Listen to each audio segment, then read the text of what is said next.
Akhirnya aku bisa ngedapetin adaptornya nih. Kita lihat adaptornya berukuran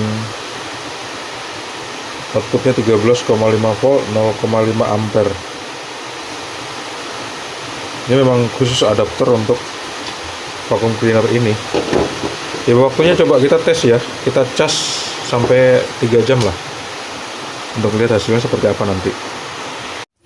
Coba kita cas dulu. Tuh, nyala kedip-kedip. Kita tunggu sampai 3 jam. Kita lihat hasil akhirnya setelah pengecasan 3 jam seperti apa.